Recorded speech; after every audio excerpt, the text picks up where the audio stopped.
Hello, everyone. I wish you a good day, a good afternoon, and a good evening. Welcome to the 2025 High School spUN Tournament for Saturday 31st. Judge Robert Powell is a member of the Society for Scientific Exploration, the UFO Data Project, and the National Space Society. He's an author of the book UFOs, published just this year. Mr. Powell has been involved with the spUN debate program for 7 years. He currently resides in Texas, USA will be giving us feedback at the end in announcing the winner at the end of the debate. Judge, please be sure to record your information on taproom.com as soon as possible after this debate so that the teams get the advice of their next debate status. I'm the moderator and facilitator for this 2025 spUN Tournament Room, and my name is Isabella Lopez, and Tamara Avantini is assisting. I would like you to read first the following statement. The winning team is chosen based on their skills and effort, not by any preset NSS position. NSS clearly believes that humanity should continue to explore, develop, and settle space.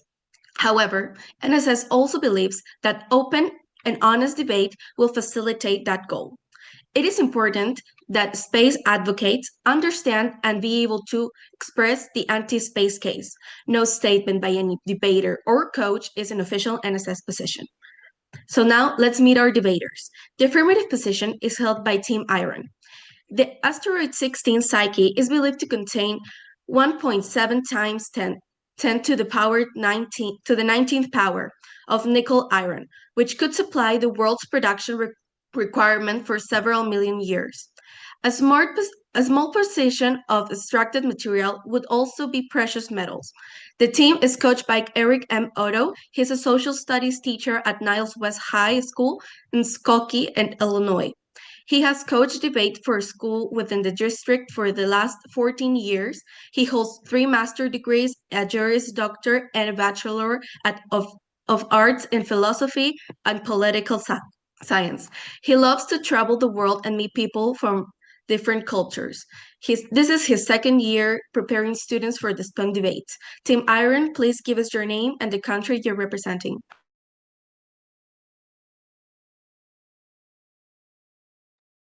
Hi, my name is Raghu. Um, I'm from Canada, and I'm from Canada, and I'm affirmative one. Hi, my name is Dinesh, and I'm from Iron, and I'm representing the UK.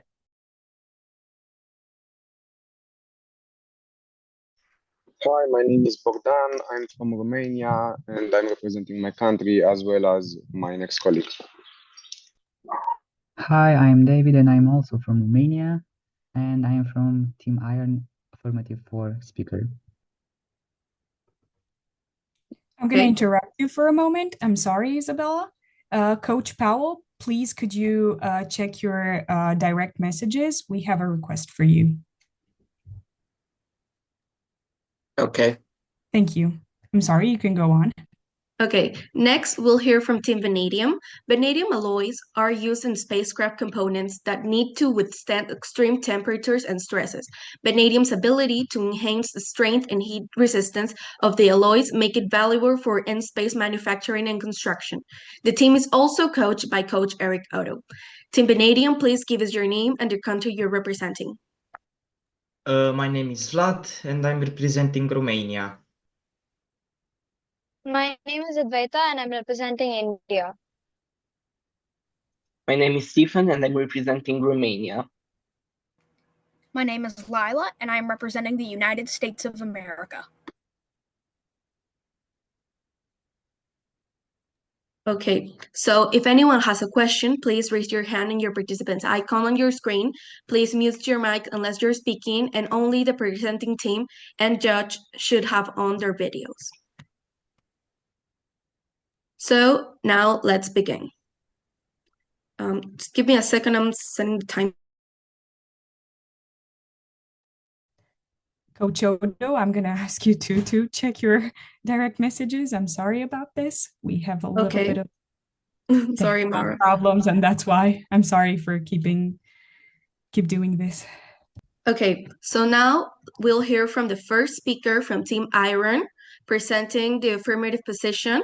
Team Iron, your first speaker may begin your affirmative intro. You have 4 minutes. Honorable Chair, esteemed judges, and worthy opposition, today the affirmative team rises not just to argue, but to warn. The resolution before us is not just a question of policy convenience. It is a matter of global survival, of humanity's future beyond Earth, and whether we choose order or chaos in the final frontier. The motion reads, an international body should establish a framework for the utilization of space minerals. We say absolutely and now. Because make no mistake, the space race is back, but this time it's not about flags and footprints, it's about resources, power, and who controls the future economy of humanity. Lunar water, asteroid platinum, rare earths scattered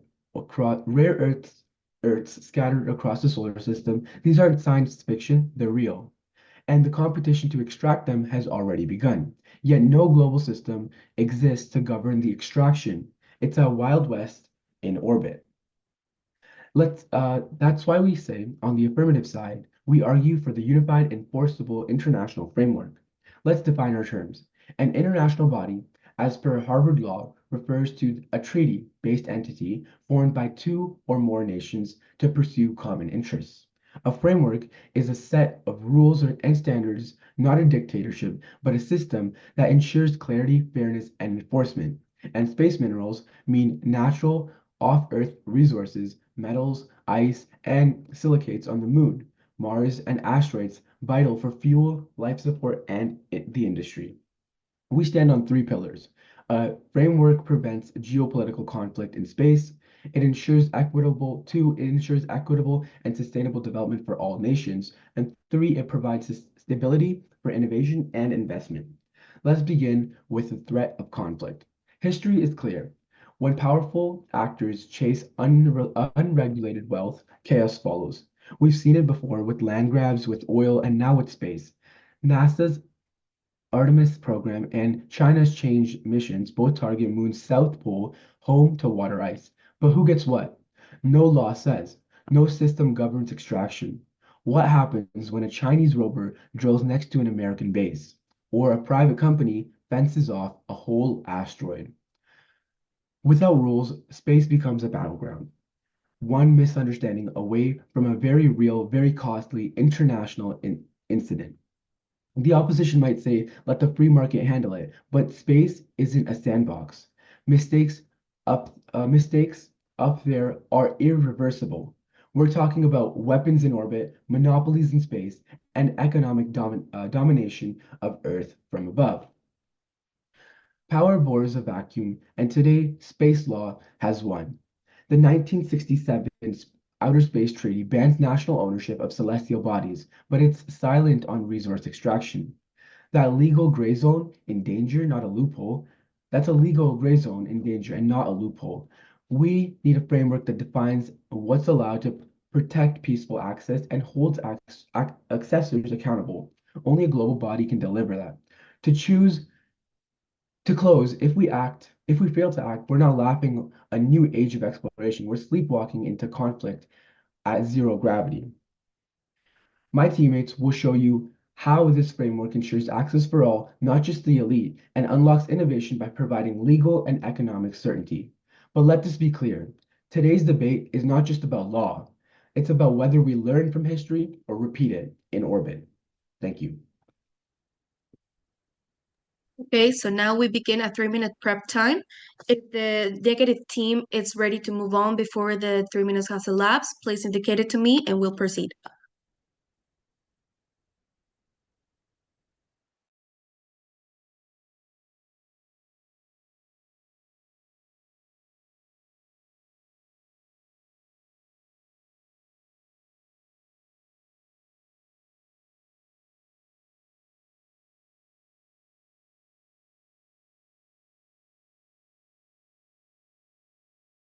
Wait, isn't it 2 minutes instead of 3?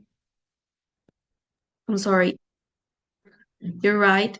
So we'll stop at 1 minute left.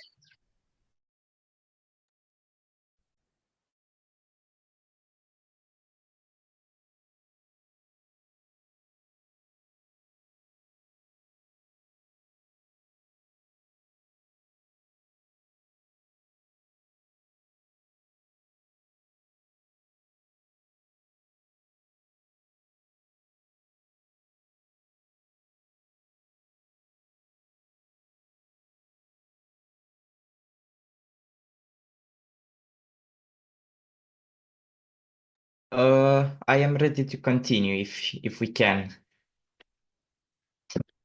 Perfect. Yes, you may. So the first speaker from Team Vanadium will please begin your cross-examination. You have 2 minutes for that. So, hello. My first question regarding this speech was, have there any actual conflicts over space minerals to date?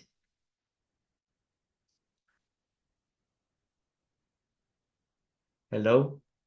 Sorry, I had my mic muted. Actually, so much like the space race, there will be. There might not be today set in stone. However, the reality is that back when the space race occurred, when Russia, China, India, and all of these other countries gathered to get to the moon, there was this importance of getting there first. And much like that, there's going to be an importance of getting all the resources first. And because of this, there's going to be another space race in collecting materials which are powerful, strong, and which can impact our society in ways that we haven't seen before because they're different materials compared to the ones we find on Earth. And so, although there might not be right now, there will be in the future, and it's guaranteed because we can see it right now. NASA and other companies, SpaceX, have already started bringing materials back to Earth, and we can see this in today's news reports and everything along those lines.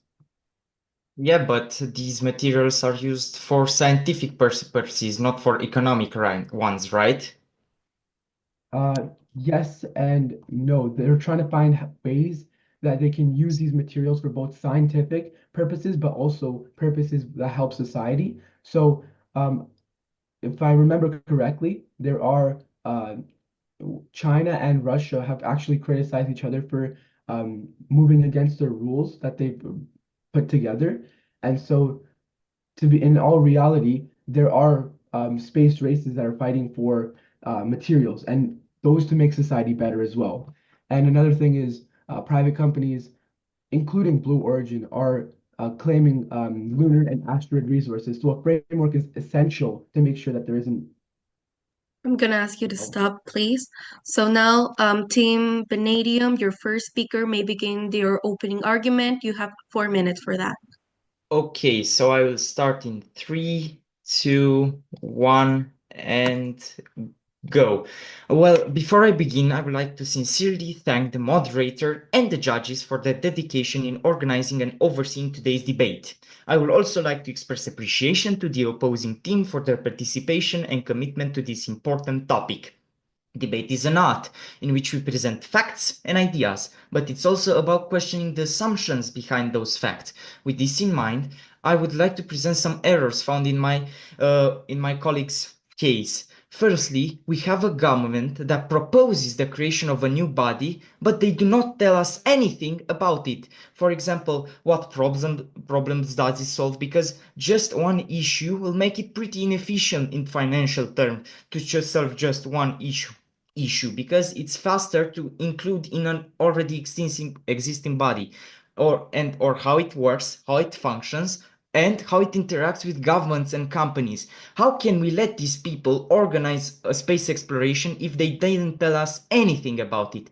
In fact, this silence raises serious concerns. Is this really about collective benefit? Or will only a few hold the keys to space exploration? We don't know because we didn't hear it from them. This kind of behavior is awful, and we must stop it. Now, I would like to present the structure of our case. I will talk about the possible economic downturns. My colleague will discuss possible conflicts.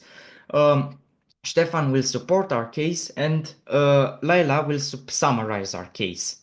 A strict international framework could create bureaucratic hurdles that slow down economic opportunities in space mining. Regulations often lead to delays and excessive costs for companies and nations trying to develop new industries. This is best exemplified by the Basel Accords, which had the intention to improve financial stability, which is a noble cause, but it led to banks making it harder for small businesses and startups to get loans. If similar rigidity is applied in space mining, it could destroy innovation before it even begins. A flexible, competitive environment would encourage innovation and allow new players to take risks and explore the new technologies without excessive restrictions. This style of conducting operation is in accord with the concept of universalization, in which everybody can join and prosper. Another great example is the US Commercial Space Launch Competitiveness Act from 2015, which allows companies to, quote, engage in the commercial exploration and exploitation of space resources, end quote, without any hurdles. This has worked pretty well, and the best example that benefited from this act is SpaceX, which has become the first non-governmental entity to successfully launch something into space and returning it back in one piece. Also, companies like Astrid Mine Corporation from the UK and Planetary Resources from the US are already working on space mining technology. If a restrictive framework were imposed, these companies might face bureaucratic delays, discouraging investment and slowing innovation. A free market approach would allow space mining to develop naturally, leading to economic benefits. Lastly, we, as a species, we have always looked to the stars, not with fear, but with ambition. Space mining represents the next great leap in exploration and progress. To impose restrictive frameworks at this early stage is like building a fence around a frontier we haven't even crossed. So, let innovation lead. Let progress breathe. Let us not be the ones who held back humanity's next big step. I urge you, I plead with you, do not let this motion pass. Thank you. Okay, so now the first speaker of Team Iron, please start your cross-examination from for the negative one. You're allotted 2 minutes.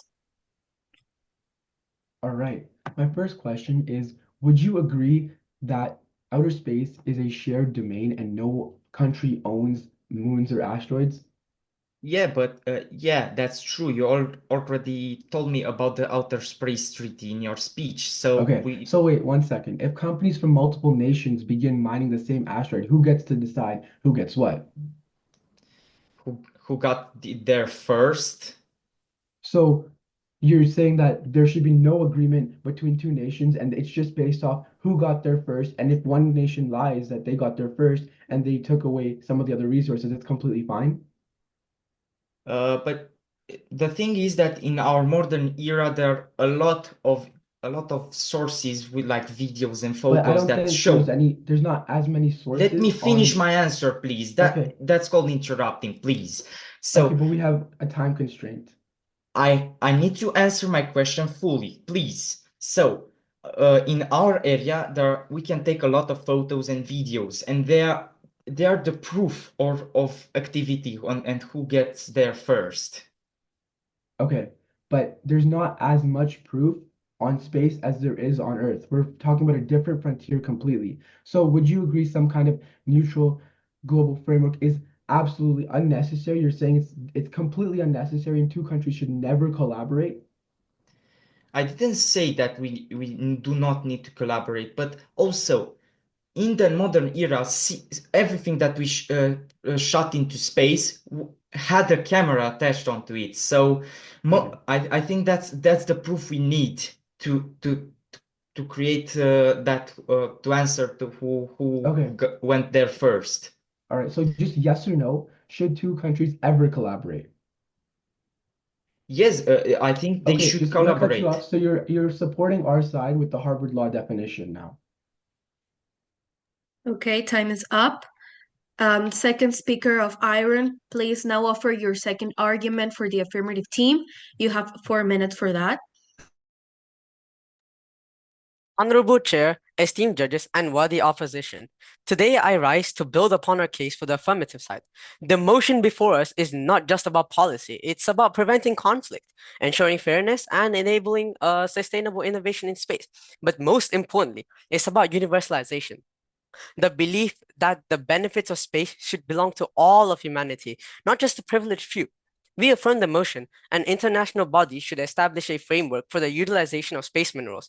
We will show you that a framework is not a barrier. It is the only way to ensure peace, equity, and long-term development in the final frontier, one grounded in the principle of universalization. My first point would be that a lack of legal clarity creates a serious risk of conflict. The moon's south pole, which we're all aware of, is rich in water and ice, or in water ice essentially, essential for fuel and life support. Both NASA's Artemis mission and China's Chang'e program plan to operate that. In 2020, NASA, quote, paid private companies to collect moon soil and sell it back. Russia condemned this as lunar colonialism. Yet the Outer Space Treaty, created in 1967, is silent on resource ownership and private mining. This silence has created a large legal gray area with no authority to resolve disputes or regulate claims. Any incident between countries or companies could escalate into conflict. A clear, enforceable framework is needed to avoid international incident, protect peace, and provide a stable structure for cooperation. Without it, we are not only risking military tension, we are also abandoning the universal right to peaceful access to space. Without a framework, space will be dominated by the wealthy few. According to Morgan Stanley, the space economy could surpass $1 trillion by 2040. But currently, only a handful of wealthy nations and corporations have access to space. Without regulation, they could monopolize resources and exclude others. This directly violates the principle of universalization, a core value of the spun model. We've already seen what happens when powerful entities hoard resources on Earth. Space must not be another chapter of inequality. We already have successful examples like the UN Convention on the Law of the Sea that ensures all nations benefit from shared resources. A space framework can do the same, uphold fairness, share opportunities, and ensure that space belongs to everyone, not just those with rockets and money. Legal certainty encourages innovation and investment. The asteroid mining company, Planetary Resources, backed by Google, failed in 2018. One major reason? Legal uncertainty. Investors lacked confidence in a system that didn't guarantee ownership or profit. Regulation is not the enemy of innovation. The OECD shows that strong legal system attract investment. When companies understand the rules, they are now more willing to take risks and develop new technologies.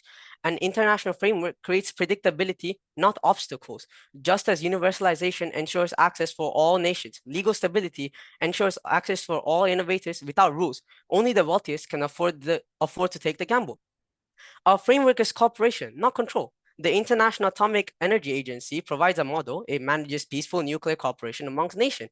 A space agency could operate similarly, transparent, science-based, and inclusive. This isn't about micromanagement. It is about global standards, dispute resolutions, and ensuring everyone from developing nations to private companies has a voice. And that voice must be protected by universal values. Space doesn't belong to one nation or billionaire. It belongs to all of us. A framework ensures it stays that way, upholding the very principle of universalization that this debate is founded on. Honorable judges, the choice is clear. Do we act now to ensure peace, equity, and shared progress in space, or do we wait until conflict, exclusion, and chaos take over? Vote for universalization. Vote for cooperation. Vote for the affirmative. Thank you. Okay, so now let's hear from the second speaker of Team Vanadium in a 3-minute examination. Yep. May I start asking questions? Yes. You were saying that it should be equal for all. Let's not make space the next unequal ground. How are you sure that the rules will be equal for all? How are you sure it won't be unbiased? What guarantees that your rules will be unbiased? Oh, I'm sorry. I was muted. Well, it's on the contrary. Uncertainty is what slows innovation. These rules, like how all governments work, international treaties, they're all existing. They'll exist now and they'll exist forever. Countries now make sure that rules exist. They also follow these rules. How do they follow these rules and not break them? And what's the guarantee for that? Well, it's clear. Other countries will be the guarantee. If one country breaks a law or a agreement, other countries will be to act on it. It will be and other countries the countries that prioritize connection and prioritize legal uh choices will be the ones wise enough to not break these rules because they'll know the consequences that follow. But you said it depends on the country. But like the framework needs surety. Everything like needs to be equal. That's what a framework means. Means that everybody gets proper like resources. That was a statement. I'm not sure how to answer that. Sorry, my bad. Could you like give me a proper answer? Like that's what I was asking, like implying for that. There are a lot of countries part of international treaties. LICs, low income countries, and HICs, high income countries. It doesn't matter what their income is or how big they are on the scale of countries and power. They all still have to follow the same rules. And if one breaks them, the other countries will take over. Okay, so please stop.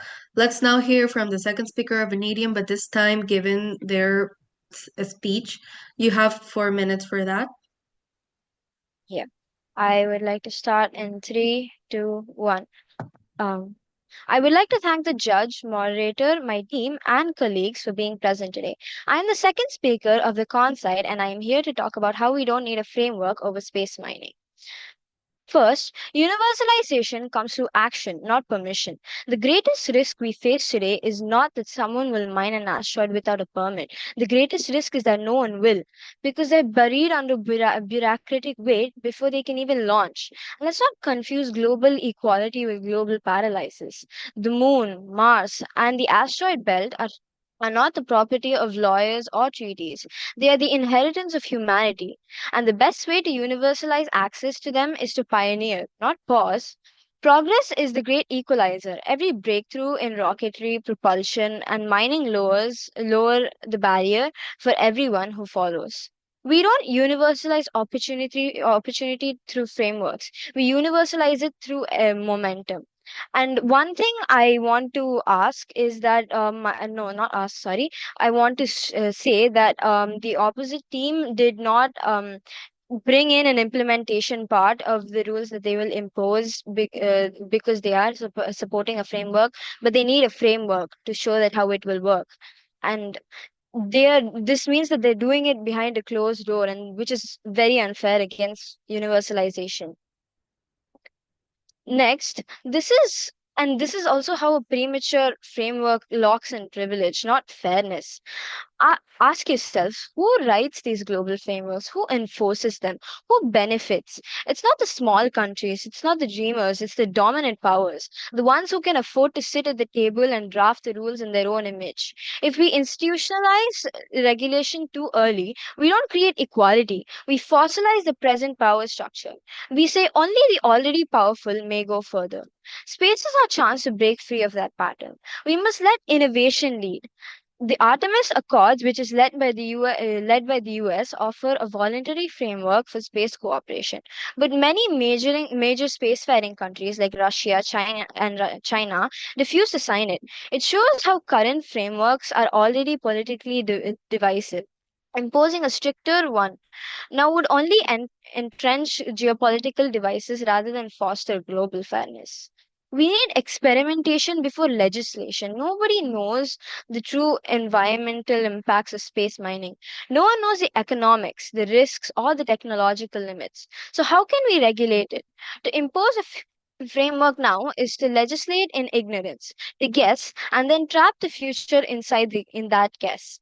Instead, let us experiment, let us try, let us fail fast, learn fast, and build better from that. Discovery precedes design. Experience must precede policy. We must not legislate based on theory before we understand the reality. Lastly, urgency belongs to opportunity, not oversight. The moon holds water, the asteroids hold platinum, and the space holds the resources to free us from Earth's limitations. We are talking about a future where no child goes hungry because materials and energy are abundant. A future where Earth's environment is preserved because we've taken our industry to the stars. That's what's at stake. That is what's urgent. And every delay that we accept in the name of process is a delay in achieving that better world. We don't need to control space. We need to unlock it. We need to regulate opportunity. We need to spread it. We don't need a framework. We need courage. Thank you. Okay, so Team Iron, please give your 2-minute cross-examination to the second speaker of Vanadium.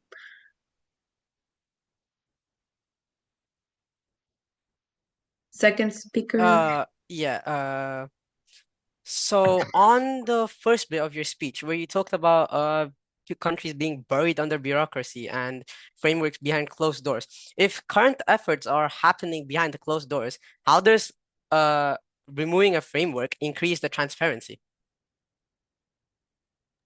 I'm sorry, could you repeat your question? Your voice kind of. Near the start of your speech, you were talking about countries being buried under bureaucracy and frameworks taking place behind closed doors. If current efforts are happening behind closed doors, how does removing a framework increase that transparency? Removing a framework doesn't necessarily mean you won't be transparent. I mean, every country, like, excuse me, um, it doesn't mean that they don't need to be transparent. See, laying down a framework, it it also increases inequality rather than transparency. Like, okay, now you don't have to be transparent. You create a framework, but then what if the wrong people are handling creating that framework? They might create some biased rules and stuff like that. I'm sorry to interrupt you, but when you answered to my question, you said that we don't need to increase transparency. So what you're doing is essentially accepting to my point. And you also said that not having a framework only or having a framework only increases inequality and not transparency. That doesn't make sense. That kind of goes against what you were talking about. So you basically agree to what we're saying. Sorry, I would like to take that back. It's not necessary that, like, not having rules needs to increase transparency. I think it's a basic thing that everybody does need to be transparent, but then we also lose our chances at getting proper materials and stuff without having rules. I mean, sorry, with having rules. Okay, so now we begin a 2-minute a 2-minute prep time for both teams to prepare their rebuttals. Starting now.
Okay, prep time is over.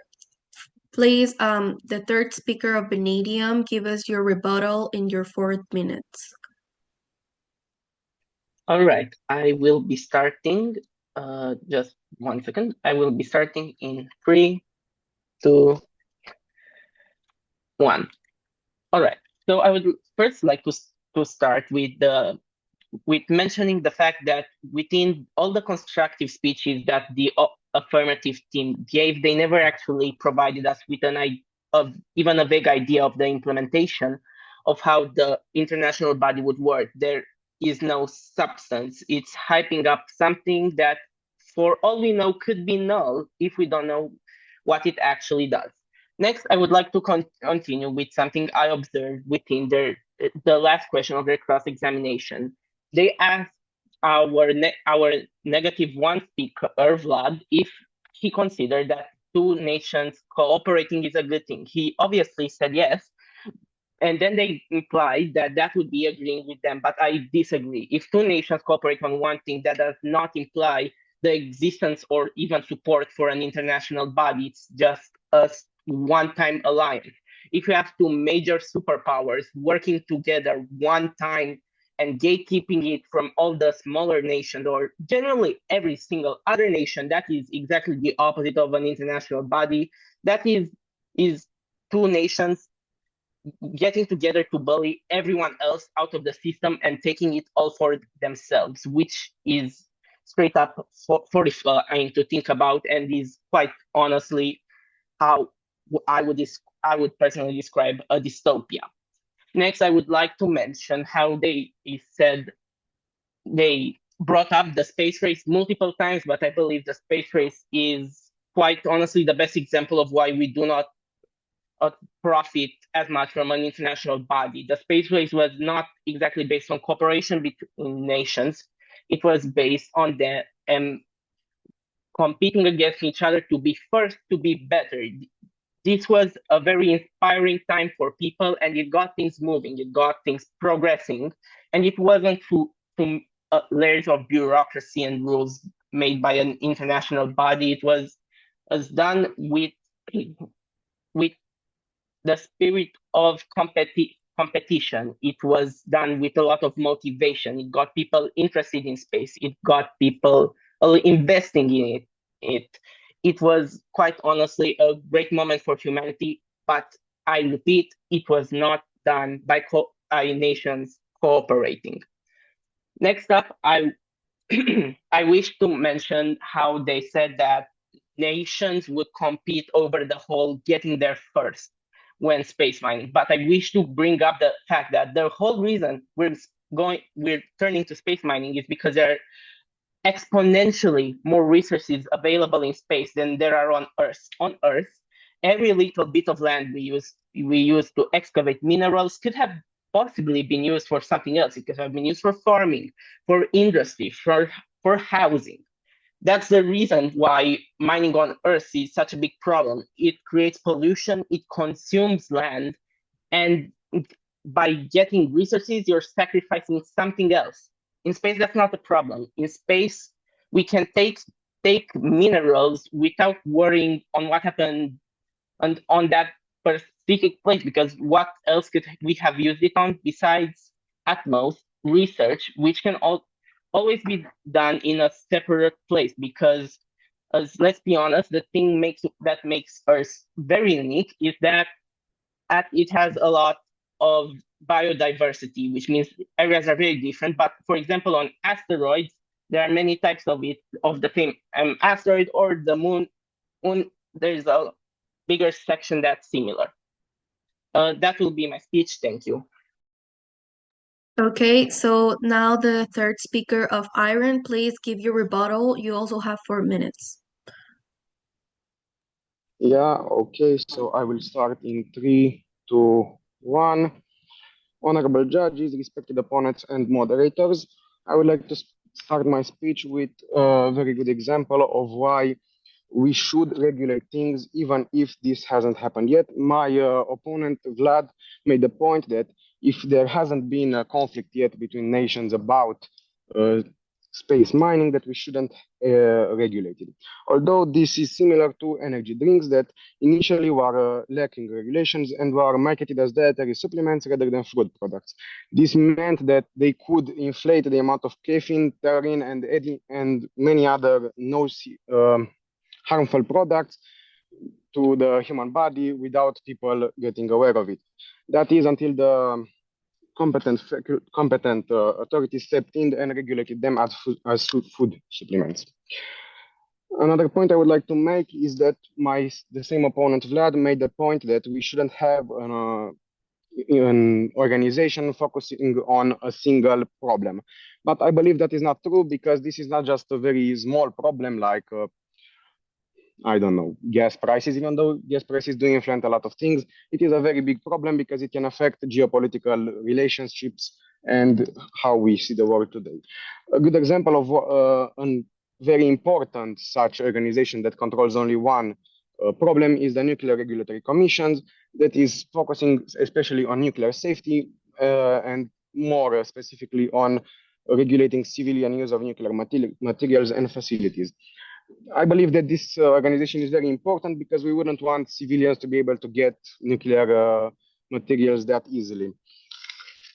Another point I would like to make is that they said that bureaucracy concerns. They have concerns about bureaucracy and they are valid. Legal certainty provided by an international framework is crucial for the de-risk high costs, long-term space mining ventures, thereby affecting the necessary capital and enabling sustaining growth. Uh, what I mean to say is that even though bureaucracy claims are indeed valid, they are smaller than the overall problem we are facing here. Okay. I want to also point out that -2 basically agreed to us and then tried to take back their argument when they realized that they were wrong. And I think that is also a very good point showing the team's research effort and how prepared they were. Also, my colleague just before me talked about the ideological race between spacefaring nations, more exactly the moon race. And although no one, I believe, can negate the good stuff that came from it, the same thing about the war. Both world wars provided a lot of scientific progress, but also I don't think that it was necessarily worth it, considering the humans' lives that were lost. A good example of this is the fact that Chernobyl, when it was still this ideological race, the Russians were slow to admit that it was a mistake with their national reactors, leading to a lot more people dying and more nuclear material getting out, endangering people's lives. Also, another argument I would like to make is about the land use. My colleague told us that every piece of land that we use that is for mining could have been used for other things such as agriculture. That is not true because agriculture cannot grow in certain type of soils. Thank you, and this is my speech. Okay, so we begin a 2-minute prep time for both teams to prepare their summaries, beginning now.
Okay, so please, the last speaker from Vanadium, give us your summary in 4 minutes.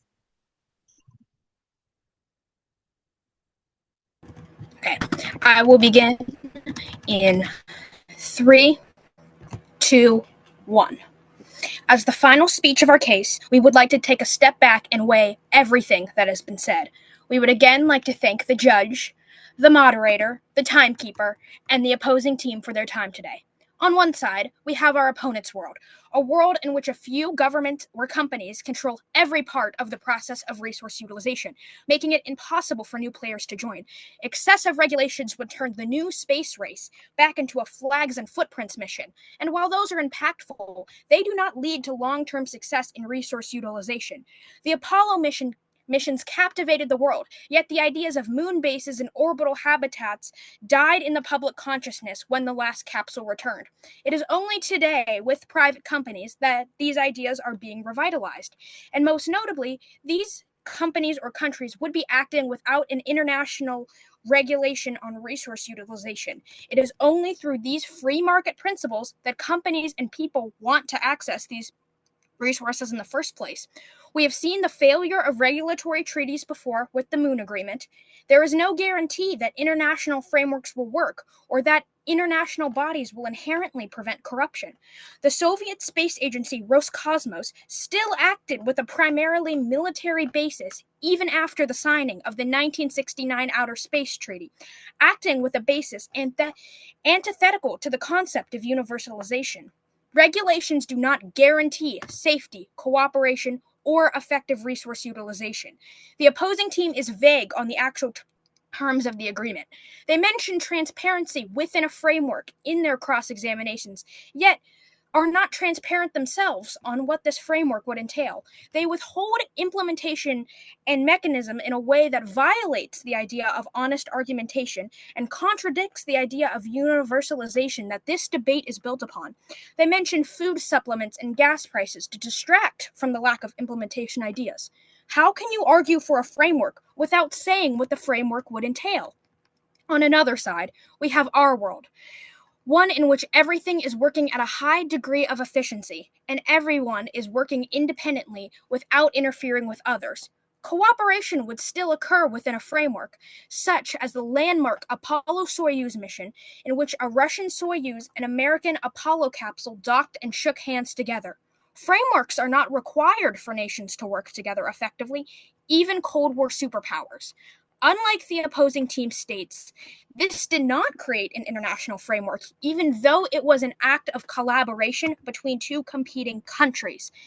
In this world, in their world, powerful countries are able to make frameworks that lock smaller countries into deals that are economically and technically unfeasible for their nations, taking away the fairness our opponents build their case upon.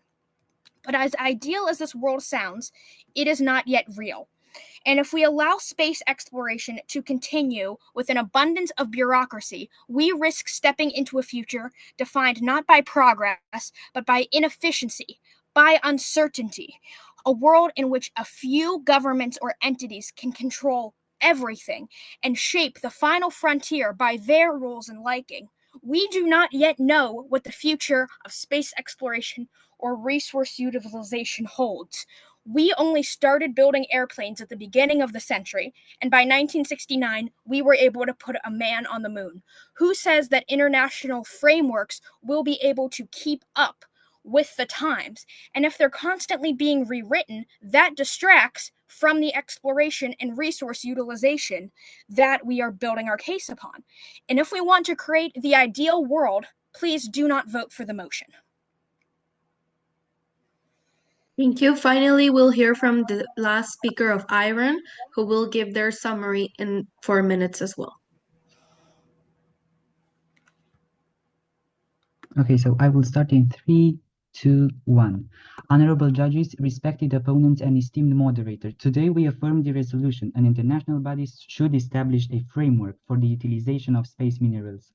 The space race is no longer science fiction, it's becoming reality. As nations and corporations set their sights on the moon, asteroids, and beyond, we must ensure this exploration is peaceful, sustainable, and fair for all. My first point is that we need a framework to prevent conflicts and chaos. Proof: the moon alone may hold 3 million tons of helium, a clean energy source potentially worth over $4 trillion. The US, China, and Japan are already targeting the lunar South Pole, a tiny area with high concentration of resources. So without rules, this becomes a race to grab and dominate. As astrophysicist Joseph Silk warns, space could become a Wild West, echoing past conflicts over the Arctic or high seas. Do we want powerful players seizing territory while others are looked out? My second point: a global framework ensures fairness, not favoritism. So opponents may say this will favor the rich or exclude the developing nations, but the truth is, without a framework, that exclusion is guaranteed. So is the current unregulated system, only a few countries and billion-dollar companies can reach space. That means that they make the rules behind closed doors, leaving the rest of the world with no say. So a fair international framework would bring everyone to the table, not just wealthy nations like the ISS, where 15 countries cooperated and benefited this framework. So this framework would promote shared missions, technology transfer, and equal opportunity, so that we don't want to lock anyone out. We want to give every willing nation a seat at the table. So my third point is that regulations boost innovation and experimentation. It doesn't block it. So opponents may argue that regulation will cause bureaucracy or slow things down. But this isn't about creating red tape. It's about building clear, transparent rules that help everyone understand the system and trust it. So according to the World Economic Forum, investors and space agencies that say that biggest barrier to innovation is uncertainty, not rules. NASA, ESA, and companies like iSpace all stress the international coordination is vital to success. So we don't want to backroom deals or chaotic competition. We want a level playing field where companies know the rules before they invest, and countries can experiment safely with new technologies. This framework wouldn't stop competition. It would ensure it's fair and sustainable. So we need to collaborate to ensure that space resource utilization is peaceful, transparent, and benefits all of humanity, not just a few powerful nations and corporations. Without global cooperation, we risk repeating the mistakes of Earth: conflict, inequality, and environmental harm. So in conclusion, a call for balance, not bureaucracy. We understand the concerns. No one wants pointless paperwork, secret deals, or elitism. But the absence of a framework is exactly what caused those problems. With an international framework, we prevent conflict, open doors to all nations, encourage innovation, and guide competition toward peaceful goals. So the final frontier doesn't have to be a battleground. It can be shared success story if we play wisely together. That's why we strongly urge to vote in affirmation. So thank you. Okay, so congratulations, everyone. That is the whole format for the tournament. Judge Robert Powell, would you like a couple minutes before you submit the winning team and your feedback? Let's see. I can. I'm ready to do that now. Okay. So just so that I'm clear, Isabella, you would like me to indicate who the winning team is now? Yeah, well, first I think the feedback and then the winning team. Right, Maybe. right. All right. So one thing I want to say, I've been involved with this program for about the last 4 years, I think. And so I've seen a lot of debates. And actually, especially for the first debate of this tournament, I thought both teams did well, much better than what I've seen, in the last few years. So I think both of you are good teams that could do well. A couple of things I just want to mention to both teams. One is, and this has always been a problem for teams, but try to indicate what your opponent has said and how you were fixing the problem. For example, you might say, okay, our opponent said A, here's my response, B and C. Or my opponent said A, and here's my response. Or my partner in his previous space talked about this and they ignored it. They dropped it. We win the argument, right? You want to make sure that you're carrying the argument through, right? You don't want to just talk. You want to talk about here's the argument they made. Here's our response. They dropped our response. We still win the argument, right? So try to do that as much as you can. That helps clarify to everyone what the arguments are and who's winning the argument. The second thing for everyone is remember, cross-examination is for gathering information. You won't win a debate in cross-examination, but you may get some valuable information that you can then use in your speech.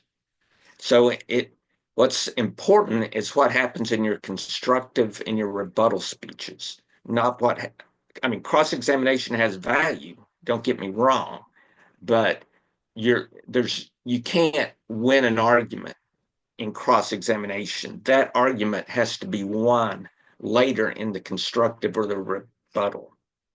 All right, so I just want to give you guys both to help both teams in the future because I think both teams did well.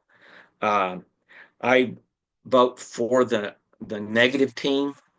I would say that probably a primary argument that I would suggest the affirmative work on before they're affirmative again is I think it is important to have your basic plan, what your international body is, how it is going to operate to fix the problem. So that's probably the primary argument. There were some other arguments, but I'll put those in my notes when I turn those in. So thank you to both teams very much. Can you provide us some personal feedback? Sorry to interrupt. I'm just really sorry. If you can. I'll have that in the notes, but I don't think we'll have time to, for me okay. to do that for all 8 people that are here today. But yeah, all in all, like I said, both teams did well. Thank you, Judge. I'm going to ask you please to remain in the breakout room after the debaters depart. The final debate will be on the International Space Development Conference, ISDC, in Orlando, Florida, Saturday, June 21st at 8:30 Pacific Daylight Time, and will be streamed into the NSS YouTube and Facebook. So we hope you will join us there, and you will see an announcement of the ISDC competing teams soon after the last debate round on Sunday 8th. Also, please mark your calendars for Saturday, July 12th, 2025, 8 a.m. CT time for the spUN Program Award event, and we'll be using the same Zoom link as today. Great job, excellent job, everyone. Thank you for participating in the 2025 spUN Debate Tournament. Judge, again, I'm going to ask you to remain in the breakout room. And debaters, watch Taproom at spundebates.taproom.com to see when you will be debating next and the position you will be holding. And thank you, everyone. So sorry for the difficulties, technological difficulties, and we'll see you then.